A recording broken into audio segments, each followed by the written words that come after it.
જય માતાજી। આજે આપણે આવ્યા છીએ આજે ઘઉંના ખેતરમાં અને સાથે સાથે ઘઉંની ખેતી વિશેની સંપૂર્ણ માહિતી આપણે આજે લઈશું। કયા પ્રકારની જમીન જોઈએ, પાણીનું સિંચાઈ, પછી કેવી રીતને સંરક્ષણ કરવામાં આવે, સારા પ્રકારની બીજની પસંદગી વગેરે મહત્ત્વના મુદ્દાઓ પર આજે ચર્ચા કરીશું। જોવા જઈએ તો ઘઉં એક મહત્ત્વપૂર્ણ અનાજ છે જે માનવ જીવનને દરેક રીતે ઉપયોગી બને છે। છેલ્લા ઘણા વર્ષોમાં મહિલાઓએ અને લોકો દ્વારા ઘઉંની ખેતીને વધારે પસંદ કરવામાં આવી છે। આહાર, પોષણ અને આરોગ્ય માટે ઘઉંની ખેતી એક મહત્ત્વનો ભાગ ભજવી રહી છે।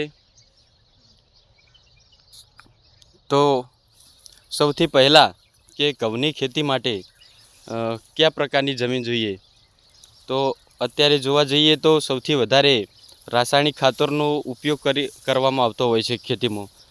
તો રાસાયણિક ખાતરો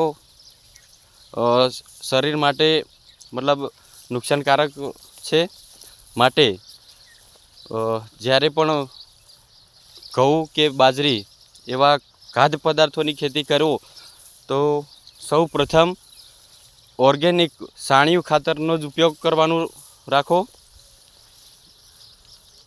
આજે આપણે જોઈ રહ્યા છીએ કે રાસાયણિક ખાતરોના હિસાબે પાકમાં પણ ઘણું બધું નુકસાન થઈ રહ્યું, માનવ શરીરને પણ ઘણું બધું નુકસાન થઈ રહ્યું છે।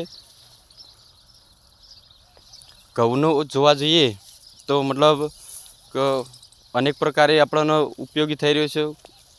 1000+ એની આઈટમો પણ બનતી હોય છે।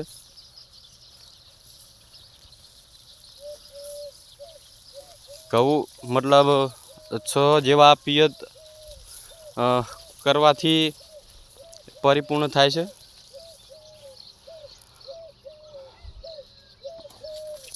ઘઉં ભારતના આર્થિક વિકાસમાં પણ મહત્ત્વનો એક ભાગ ભજવે છે।